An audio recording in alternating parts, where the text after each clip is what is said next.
Good morning, सुप्रभात, खम्मा घड़ी, राम राम सभी दोस्तों को। स्वागत आप सभी का राजस्थान करंट अफेयर्स के अंदर।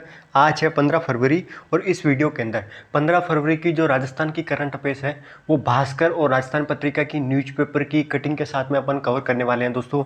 और आप सभी के लिए आपकी डिमांड के अकॉर्डिंग मैंने 10 करंट अफेयर्स के क्विज आज डाले हैं। वीडियो के एंड के अंदर आपको 10 करंट अफेयर्स के क्विज देखने को मिलेंगे, जिसके अंदर 5 राजस्थान के करंट अफेयर्स के क्विज रहेंगे और 5 नेशनल लेवल के करंट अफेयर्स के क्विज रहने वाले हैं। आप कहोगे तो इसको 15 तक कर देंगे, लेकिन आप सभी के लिए आप मेरे आज जो भी मैंने MCQs बनाए हैं करंट अफेयर्स के, वो आप एक बार देखना और मेरे को कमेंट बॉक्स में बताओ। आप सभी से गुजारिश है कि जब आपको वीडियो अच्छा लग रहा है तो आप लाइक करें, कमेंट करें और अपने के जो भी करीबी यार दोस्त हैं उनके साथ ज़्यादा से ज़्यादा शेयर करें, ताकि अपना क्या कि जो परिवार वगैरह है वो और ज़्यादा बढ़े। दोस्तों आइए स्टार्ट करते हैं एक मोटिवेशन कोट के साथ में। और आज का मोटिवेशन भी इसी पे है कि कुछ ज़्यादा ख्वाहिशें नहीं है ये ज़िंदगी तुझसे, बस मेरा अगला कदम पिछले से बेहतरीन होना चाहिए। मैं जो भी काम कर रहा हूँ, मैं कल वाला जो वीडियो बना रहा हूँ उसकी तुलना के अंदर आज वाला वीडियो अच्छा होना चाहिए। आपकी भी यही ख्वाहिश है कि आपने जो पिछला पेपर दिया था उसकी तुलना के अंदर आने वाला जो पेपर है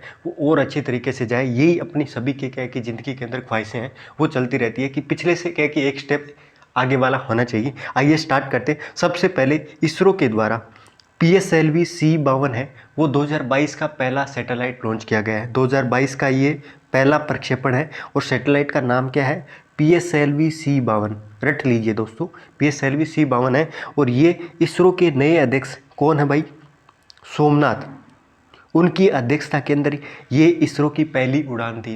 इनको नया ही अपॉइंटमेंट हुआ है, K सिवन की जगह आए थे। कौन? K सिवन पहले इसरो के अध्यक्ष थे, जो उनकी जगह S सोमनाथ को नियुक्त किया गया था और उनकी ये पहली उड़ान थी। क्या? PSLV C52। इसके अंतर्गत इसरो के द्वारा 3 उपग्रह को लॉन्च किया गया। श्री हरिकोटा से सतीश धवन के अंदर है, वहाँ से 3 उपग्रहों को लॉन्च किया गया था, जिसके अंदर एक बहुत ही महत्वपूर्ण उपग्रह है। कौन सा? EOS-04 यानी अर्थ ऑब्जर्वेशन सैटेलाइट 4, भारत का इसरो के द्वारा चौथा पृथ्वी अवलोकन ग्रह यानी अर्थ ऑब्जर्वेशन सैटेलाइट है, वो PSLV C52 के माध्यम से लॉन्च किया गया था। पृथ्वी अवलोकन ग्रह वो उपग्रह वगैरह होते हैं जो पृथ्वी का अवलोकन करे, चाहे पानी से संबंधित हो गए। एक तरह से क्या है कि पृथ्वी पर नज़र बना के रखते हैं। सर्विलेंस के लिए भी अवलोकन किया जा सकता है, पानी, सड़क वगैरह हर चीज़ के लिए क्या कि संसाधन हो गया, सभी के लिए क्या अवलोकन करना, ये PSLV C52 के माध्यम से लॉन्च किया गया है। नेक्स्ट दोस्तों, RPSC को एक नया चेयरमैन मिल गया है। RPSC को नया अध्यक्ष मिल गया है, राज्यपाल कलराज मिश्र है, उसके द्वारा ये नियुक्ति अपॉइंटमेंट है, उसको मंजूरी दी है। और नाम क्या है भाई? संजय कुमार सोत्रे।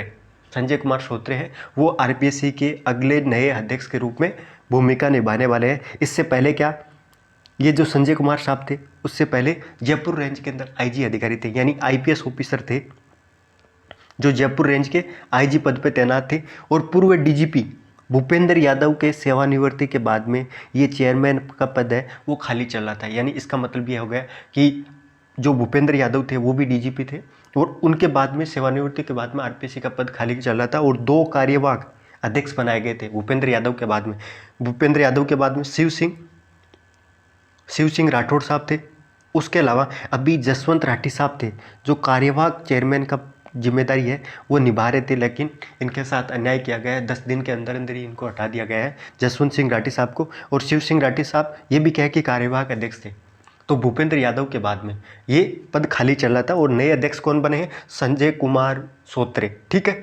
और राजस्थान सरकार के द्वारा IPS अधिकारी को, दूसरी बार IPS अधिकारी है, उसको RPSC का चेयरमैन बनाया गया है। आमतौर पे क्या होता है, RPSC का जो अध्यक्ष रहता है वो IAS को अधिकारी ही रहता है जिसको अपॉइंट किया जाता है, लेकिन दूसरी बार हो रहा है कि IPS अधिकारी को, ये जयपुर रेंज के अंदर IG के रूप में तैनात है।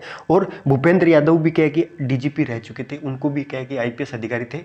तो ये भी आप फैक्ट याद रखोगे कि ये दूसरी बार हो रहा है। राजस्थान लोक सेवा आयोग इसकी स्थापना कब हुई थी? 20 अगस्त 1949 को। ऐसे स्टेटमेंट आ जाते हैं कि RPSC के जो अध्यक्ष रहता है वो ज़्यादातर क्या है कि RPSC के अध्यक्ष होते हैं वो IAS अधिकारी होते हैं, लेकिन राजस्थान सरकार के द्वारा 2 IPS को भी क्या है कि नियुक्त कर दिया है। तो ये भी आप याद रखोगे। 20 अगस्त 1949 को RPSC का गठन हुआ था और इसका हेडक्वार्टर कहाँ पे है भाई? घुंगरा घाटी अजमेर के अंदर है। तो घुंगरा घाटी कहाँ पे है? ये भी आप ज्योग्राफी का क्वेश्चन हो गया। घुंगरा घाटी कहाँ पे है भाई? ये अजमेर के अंदर 20 अगस्त को स्थापना हुई थी। आयोग के अंदर एक अध्यक्ष होता है, 7 सदस्य होते हैं। आयोग के अंदर कितने अध्यक्ष होते हैं? एक अध्यक्ष होता है, 7 सदस्य होते हैं, जिनका कार्यकाल, अध्यक्ष और सदस्य का कार्यकाल 6 साल और 62 साल होता है। ये भी यहाँ पे याद रखोगे। कार्यकाल कितना रहता है? अधिकतम कार्यकाल कितना रहता है? 6 साल। यदि 62 साल की उम्र 6 साल से पहले हो जाती है तो क्या है कि उसको सेवानिवृत्त है, उसका कार्यकाल खत्म हो जाता है। ये भी आप याद रखोगे। अगला दोस्तों, आरएसपी का पेपर हुआ था, उसमें 2 क्वेश्चनों को लेकर आरपीएससी के द्वारा क्या कि एक तरह का विवाद वगैरह, एक क्वेश्चन है उसमें तो आरएस वाले के अंदर टाइपिंग मिस्टेक वगैरह मान ली गई है, लेकिन एक जो क्वेश्चन था जिसको लेके अखबार के अंदर प्रमुख तौर पे छापा गया है कि गुरुमुख निहाल सिंह है, राजस्थान के जो प्रथम राज्यपाल थे। तो राजस्थान के प्रथम राज्यपाल कौन थे? गुरुमुख निहाल सिंह है। उनसे जुड़ा हुआ आरएस के अंदर एक क्वेश्चन था जिसमें आरपीएससी के द्वारा आंसर की के अंदर 25 अक्टूबर 1956 को नियुक्त माना, यानी राजस्थान का जो प्रथम राज्यपाल है उनकी नियुक्ति 25 अक्टूबर 1956 को आरपीएससी के द्वारा फाइनल आंसर की के अंदर माना गया था। जबकि विशेषज्ञ ये बोल रहे हैं कि 31 अक्टूबर तक तो खुद गया कि गुरुमुख निहाल सिंह है वो दिल्ली के मुख्यमंत्री थे, और राजस्थान का जो एकीकरण हुआ है वो 1 नवंबर 1949 को 1956 के अंदर पूरा हुआ है। तो वर्तमान स्वरूप के अंदर राजस्थान का अस्तित्व है वो 1 नवंबर 1956 का हुआ है। इसलिए क्या है कि राज प्रमुख का जो पद भी, इससे पहले राज प्रमुख का पद होता था, राज्यपाल का पद ही स्टार्ट 1 नवंबर 1956 से हुआ है। तो इसका आंसर 1 नवंबर 1956 होना चाहिए, लेकिन आरपीएससी ने आंसर ये माना है। तो अपने को भी ध्यान रखना है कि आगे इस तरह का यदि क्वेश्चन आए तो 25 अक्टूबर 1956 को राजस्थान को पहला राज्यपाल मिला था गुरुमुख निहाल सिंह के रूप में, तो ये याद रखोगे। नेक्स्ट दोस्तों, आईपीएल का ऑक्शन चल रहा है। कहाँ पे ऑक्शन हुआ है भाई? बेंगलुरु के अंदर हुआ है, और राजस्थान के पहली बार 10 प्लेयर है वो आईपीएल खेलने वाले हैं, जिसमें से 6 की तो तकड़ी वाली लॉटरी लगी है। और सबसे पहले दीपक चाहर के बारे में बात करते हैं, जो राजस्थान के हैं, जिनको चेन्नई के द्वारा 14 करोड़ रुपए के अंदर इसको खरीदा गया है। ये सबसे ज़्यादा पैसों के अंदर बिकने वाले क्या है कि गेंदबाज के रूप में सबसे ज़्यादा क्या है कि लॉटरी किसके लगी है? इंसान किशन। ये आईपीएल के सबसे महंगे प्लेयर, आने वाला जो आईपीएल होगा उसके सबसे महंगे प्लेयर कौन से हैं? तो इंसान किशन।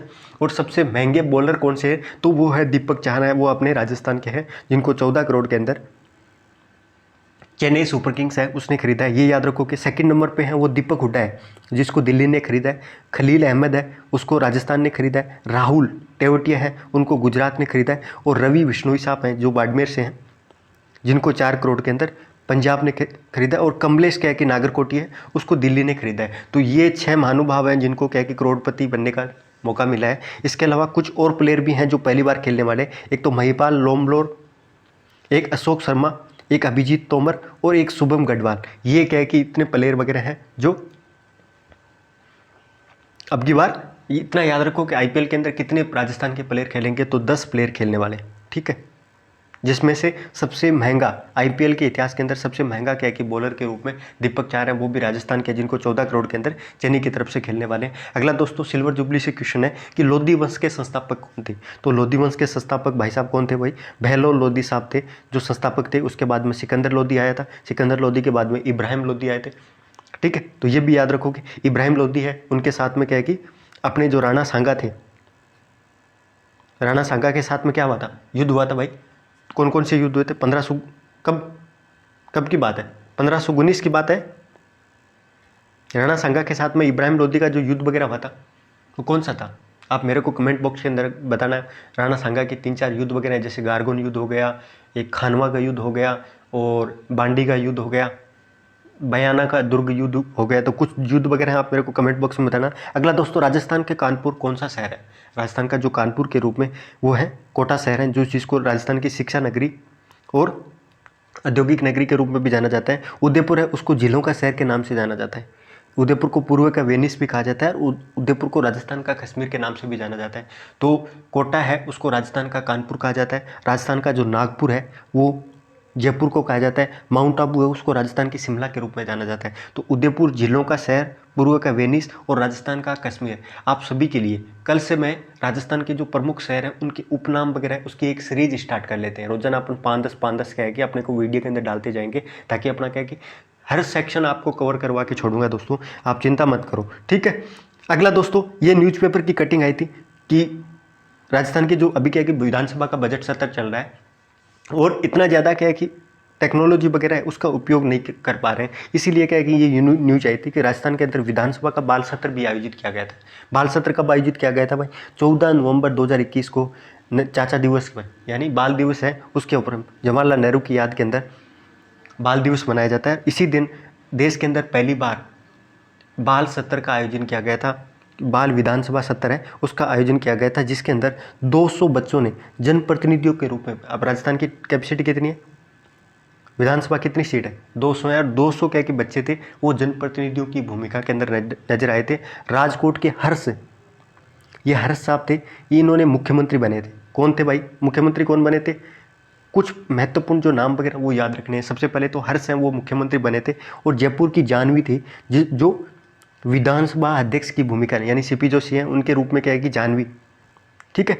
लिपि गुप्ता है वो उप मुख्यमंत्री के रूप में रही थी। जय सचदेव है वो मुख्य सचेतक की भूमिका निभाई थी। और वैभवी गोयल है उसने प्रतिपक्ष नेता के रूप में। तो ये याद रखोगे, एक तो हर्ष मुख्यमंत्री के रूप में, दूसरा जानवी विधानसभा के अध्यक्ष के रूप में, और जय सचदेव है वो मुख्य सचेतक के रूप में। और प्रतिपक्ष नेता का जो रोल है वो वैभवी गोयल उसने ये भूमिका निभाई थी। अगला दोस्तों, चेयरमैन के रूप में राजीव अरोड़ा है। किसके चेयरमैन के रूप में? राजस्थान लघु उद्योग विकास निगम है, जो हाल ही के अंदर जो राजनीतिक नियुक्तियां वगैरह हुई थी उसमें राजीव अरोड़ा साहब हैं, उनको राजस्थान लघु उद्योग विकास निगम है उसका चेयरमैन बनाया गया। तो याद रखना राजीव अरोड़ा। राजस्थान क्रीड़ा क्या की परिषद है उसका अध्यक्ष किसको बनाया गया भाई? कृष्णा पूनिया। कृष्णा पूनिया है उसको राजस्थान क्रीड़ा खेल परिषद है उसका अध्यक्ष बनाया गया है। राजस्थान लघु उद्योग विकास निगम उसका चेयरमैन राजीव अरोड़ा का बनाया गया। अगला दोस्तों, निजीकरण के बाद में एयरपोर्ट की, जयपुर एयरपोर्ट है उसकी रैंकिंग वगैरह है उसमें बहुत अच्छी तरीके से सुधार हुआ है। पहले 94वें स्थान पे था, जो अभी 57वें स्थान पे आ गया। किसको भाई? निजीकरण के अंदर किसको दे रखा है? अडानी ग्रुप को। अडानी ग्रुप कोई है ना, आप कंफर्म करके मेरे को बताना, ठीक है। जयपुर इंटरनेशनल एयरपोर्ट है उसकी रैंकिंग के अंदर सुधार हुआ है। और रैंकिंग किसने जारी की है? एयरपोर्ट काउंसिल इंटरनेशनल के द्वारा। एयरपोर्ट काउंसिल इंटरनेशनल है उसके द्वारा हर 3 महीने के अंदर एयरपोर्टों की रैंकिंग वगैरह की जाती है। और उसी रैंकिंग के अंदर निजीकरण के बाद में जयपुर इंटरनेशनल है उसकी रैंकिंग के अंदर सुधार हुआ है। और 94वें स्थान से क्या है कि सुधार करके 57वें स्थान पे आ गया। तो ये याद रखोगे, रैंकिंग किसने की है ये याद रखोगे। और रैंक पहले 57, अभी 57वीं रैंक पे आ गए, ठीक, ये आप याद रखोगे। अगला दोस्तों, डिजिटल क्षेत्र के अंदर प्रदेश हो रहा है साक्षर। और हम क्या है कि पिछले 5 सालों के अंदर शीर्ष 5 राज्यों के अंदर, टॉप देश के जितने भी राज्य हैं उनमें 5 टॉप 5 स्टेट के अंदर आते हैं डिजिटल रूप से साक्षर करने के मामले में। मामला ये है कि सरकार के द्वारा जो एक स्टार्ट किया गया था प्रधानमंत्री ग्रामीण डिजिटल साक्षरता अभियान। तो प्रधानमंत्री डिजिटल साक्षरता अभियान है, ग्रामीण साक्षरता अभियान है, वो स्टार्ट किया गया था। और इसी के अंतर्गत राजस्थान है वो राजस्थान टॉप 5 स्टेट के अंदर आता है डिजिटल रूप से क्या कि लोगों को साक्षर करने के लिए, उनको क्या कि डिजिटल रूप से अवेयर करने के मामले के अंदर। इसी अभियान के अंदर, कौन से अभियान तक अंतर्गत? प्रधानमंत्री ग्रामीण डिजिटल साक्षरता अभियान के अंतर्गत। और इसके अंतर्गत राजस्थान के अंदर लगभग क्या कि कितने लोग हैं ग्रामीण इंटरनेट यूजर्स हैं, उसके मामले में राजस्थान 5वें स्थान पे। सबसे ज़्यादा ग्रामीण इंटरनेट यूजर्स कौन है? यूपी के अंदर है, जहाँ पे पॉपुलेशन ऑलरेडी है भाई। सेकंड नंबर पे बिहार आता है, थर्ड पे महाराष्ट्र, चौथे पे आंध्र प्रदेश, और 5वें पे क्या है कि राजस्थान। राजस्थान के अंदर 2.22 करोड़ लोग हैं वो इंटरनेट यूज है ग्रामीण क्षेत्र के अंदर यूज करते हैं। और डिजिटल रूप से क्या है कि साक्षर वगैरह हैं जिनको राजस्थान सरकार के द्वारा साक्षर किया गया है। और पिछले कितने सालों के अंदर? 5 सालों के अंदर। ये भी आप याद रखोगे। और यहाँ पे एक पोर्टल के बारे में दिया गया है, एक पोर्टल के बारे में दिया गया है, सॉरी ये रहा, कि राज्य के अंदर डिजिटल साक्षरता बढ़ाने के मामले के अंदर बहुत ज़्यादा क्या है कि प्रोग्रेस कर रहा है। इसी के चलते राज्य जो संपर्क पोर्टल है उस पर शिकायतें भी बढ़ रही है। जब ये लॉन्च किया गया था 2016 के अंदर, तब से लेके क्या कि जो राज्य संपर्क पोर्टल है उस पर क्या कि शिकायतें वगैरह है वो लगातार बढ़ रही है। शिकायतें वगैरह कब बढ़ेगी? जब भाई लोग क्या कि अवेयर होंगे। जितने ज़्यादा लोग अवेयर होंगे उतने ज़्यादा लोग क्या कि यदि उनको प्रॉब्लम होगी तो वो शिकायत करेंगे। माननीय गहलोत साहब हैं उनके द्वारा 2014 के अंदर, सॉरी मैंने आपको 2016 बोल दिया, 2014 के अंदर नागरिकों को अनेक प्रकार की सुविधा प्रदान करने के उद्देश्य से राजस्थान संपर्क पोर्टल की शुरुआत की गई थी। इसके अंतर्गत विभिन्न कोई भी शिकायत वगैरह रहती है उसका इस पोर्टल के अंतर्गत जाके क्या रजिस्ट्रेशन किया जा सकता है। 181 टोल फ्री नंबर है। टोल फ्री नंबर कौन से भाई? 181, ये याद रखो राजस्थान संपर्क पोर्टल के। और ये लॉन्च कब हुआ था? 2014 के अंदर, ठीक है। एक जनसंपर्क पोर्टल है, जो 13 सितंबर 2019 को लॉन्च किया गया था। 13 सितंबर 2019 है उसको जनसंपर्क पोर्टल लॉन्च किया गया था, जिसका मुख्य उद्देश्य ये है कि राजस्थान के सभी विभाग हैं उनकी जानकारी वगैरह इस पोर्टल के माध्यम से लोगों को प्राप्त हो सके। राजस्थान सरकार के द्वारा अपने सारे डिपार्टमेंट है उसकी जो भी जानकारी वगैरह रहती है वो इस पोर्टल पे अपलोड करते हैं और जनता को प्रोवाइड करवाते हैं। ठीक है, तो ये जनसंपर्क पोर्टल है वो किससे संबंधित है ये याद रखना। जबकि जो राजस्थान संपर्क पोर्टल है वो एक अलग है, जो 2014 के अंदर नागरिकों की शिकायतों का समाधान करने के लिए ये लॉन्च किया गया था। नेक्स्ट दोस्तों, जोधपुर के अरसन खान है, उनको 49वीं सीनियर मिस्टर राजस्थान चैंपियनशिप है उस मिस्टर राजस्थान के, ठीक है, सीनियर मिस्टर राजस्थान के रूप में अरसन खान है, उनको क्या है कि नवाजा गया है, ये बने हैं। ये कहाँ पे आयोजित हो रही है तो कोटा के अंदर 49वीं सीनियर मिस्टर राजस्थान चैंपियनशिप है वो आयोजित हो रही है। और सीनियर मिस्टर राजस्थान है वो किसको खिताब मिला है, अरसन खान है जोधपुर के, उनको मिला है, तो कोटा के अंदर आयोजित हो रही है। जबकि क्या है कि जूनियर है वो जूनियर किसको मिला है भाई, विशाल सिंह को। जूनियर क्या है कि मिस्टर राजस्थान है उसका खिताब है वो विशाल सिंह को मिला है, और सीनियर क्या है कि मिस्टर राजस्थान का खिताब है वो अरसन खान है उसको मिला है। ये याद रखोगे। इसमें कुछ सर्वश्रेष्ठ खिलाड़ी हैं वो ज़्यादा मायने नहीं रखते, लेकिन आप ये दो नाम याद रखिए, विशाल सिंह है वो जूनियर मिस्टर राजस्थान है, और सीनियर मिस्टर राजस्थान है वो है अरसन खान। ठीक है, अगला दोस्तों, बिरला ऑडिटोरियम के अंदर नेशनल स्किल एक्सपो आयोजित हो रहा है। कहाँ पे आयोजित हो रहा है भाई, देश का जो नेशनल स्किल्स एक्सपो है उसका आयोजन बिरला ऑडिटोरियम जयपुर के अंदर आयोजित हो रहा है। तो आप इतना याद रखिए कि नेशनल स्किल एक्सपो है वो कहाँ आयोजित हुआ था, तो जयपुर शहर के अंदर। अगला बर्ड फेयर है वो 19 फरवरी से आयोजित हो रहा है। कहाँ पे होगा भाई, ये मानसागर झील के अंदर होगा। ठीक है, 2 दिवसीय क्या कि 19 फरवरी से आयोजित होने वाला वन विभाग और tourism and wild life society के द्वारा आयोजित हो रहा है। किसके द्वारा, वन विभाग और टूरिज्म एंड वाइल्ड लाइफ क्या की सोसाइटी है उनके द्वारा, दोनों ने मिलकर 19 फरवरी से ये मानसागर झील पर 25वां बर्ड फेयर शुरू होगा। कौन सा फेयर होगा, 25वां, ये भी आप याद रखोगे। और कहाँ पे हो रहा है, मानसागर झील। ये मानसागर झील कहाँ पे पड़ती है आप मेरे को कमेंट बॉक्स के अंदर बताओ। ठीक है, अगला दोस्तों, वक्फ संपत्ति है उसका अतिक्रमण है उसको रोकने के लिए क्या कि शिकंजा कसा जा रहा है। ये अपने लिए इंपॉर्टेंट नहीं, अपने लिए इंपॉर्टेंट है कि इसके अध्यक्ष कौन है, राजस्थान बोर्ड ऑफ मुस्लिम वक्फ, उसके चेयरमैन कौन है, खानू खान बुधवाली। तो खानू खान बुधवाली है, उनको दूसरी बार, पहली बार ये हुआ है कि इस वक्फ बोर्ड है उसका लगातार क्या कि अध्यक्ष के रूप में क्या कि 2 बार क्या कि अध्यक्ष के रूप में भूमिका निभा रहे हैं। वो कौन है, खानू खान बुधवाली। तो खानू खान बुधवाली वक्फ बोर्ड है उसके चेयरमैन है। आप ये इतना याद रखिए, बस ये आपने के लिए काम किया। अगला दोस्तों, क्विज देख लेते हैं। सबसे पहले हाल ही के अंदर राज्यपाल कलराज मिश्र ने किससे आरपीसी का नया चेयरमैन बनाया गया है, तो ये है भाई Sanjay Kumar, sorry typing mistake, Sanjay Kumar Sotre हैं, उनको आरपीएससी का नया चेयरमैन बनाया गया। ये याद रखोगे। शिव सिंह राठौड़ है वो कार्यवाहक रह के, जसवंत सिंह राठी हैं ये भी क्या कि कार्यवाहक, लाटर साहब हैं इनको राजस्थान सरकार बनाना चाह रही थी, लेकिन इन्होंने क्या की, ये बोले कि हमें तो राजनीति के अंदर जाना है, अभी नहीं। ठीक है, राजस्थान की किस जगह पर 25वां बर्ड फेयर है उसका आयोजन होने वाला है, तो मानसागर के अंदर। मानसागर के अंदर 25वां बर्ड फेयर है वो वन विभाग और टूरिज्म क्या की सोसाइटी के द्वारा आयोजन किया जाएगा। हाल ही के अंदर राजस्थान लघु उद्योग विकास निगम है उसके नए अध्यक्ष के रूप में किसने पदभार संभाला है, तो इसका नाम है राजीव अरोड़ा। राजीव अरोड़ा साहब हैं, इनको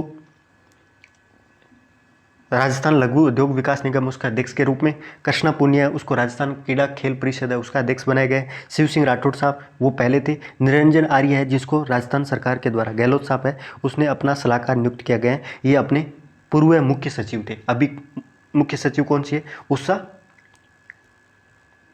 उषा शर्मा, जो राजस्थान की दूसरी महिला मुख्य सचिव है। 2009 के अंदर पहली महिला मुख्य सचिव कौन थी, कौशल सिंह।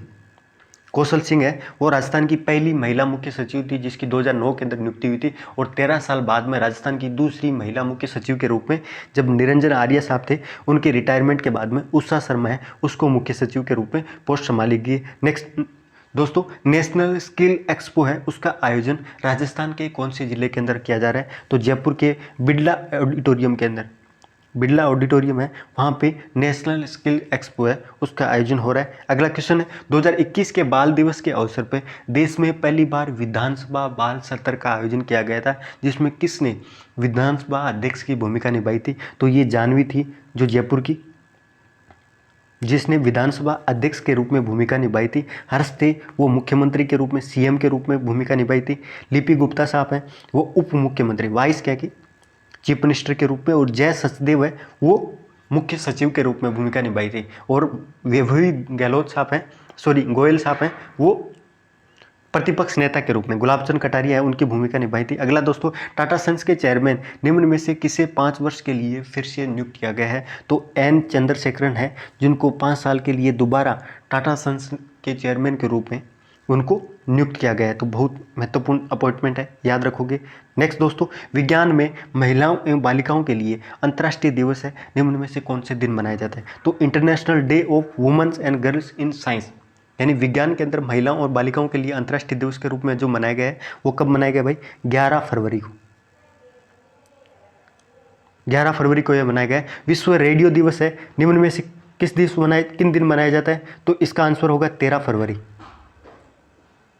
तो 13 फरवरी को विश्व रेडियो दिवस है, वो मनाया जाता है दोस्तों, ये याद रखोगे। अगला क्वेश्चन क्या बोल रहा है कि Salesforce global digital skill index 2022 है, उसमें से निम्न में से किस देश को शीर्ष स्थान प्राप्त हुआ है? Salesforce global digital skill index है, उसमें भारत को 2022 के इंडेक्स के अंदर सबसे शीर्ष स्थान पे प्राप्त हुआ है। ठीक है, अगला क्वेश्चन क्या बोल रहे हैं? HIV वायरस की खोज करने वाले किस नोबेल विजेता वायरोलॉजिस्ट है, उसका 89 साल की उम्र के अंदर देहांत हो गया? तो ये नोबेल पुरस्कार से विजेता थे, जिनको 2009 के अंदर HIV वायरस हो गया। एड्स की जो वायरस है HIV, ठीक है, उस वायरस की खोज करने के मामले के अंदर उनको नोबेल पुरस्कार से सम्मानित किया गया है, जो नाम क्या है?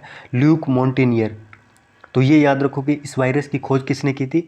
तो ल्यूक मोंटेनियर है, उसने खोज की थी, जिसको 2009 के अंदर ये पुरस्कार मिला था। तो ये आज के महत्वपूर्ण क्वेश्चन वगैरह थे जो कवर किए। आप मेरे को जरूर बताना कि आज के क्वेश्चन वगैरह कैसे थे।